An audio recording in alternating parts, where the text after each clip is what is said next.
A Southwest Airlines Boeing 737 MAX 8 has made an emergency landing in Florida after suffering what officials described as an engine-related problem.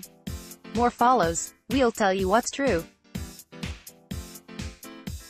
You can form your own view.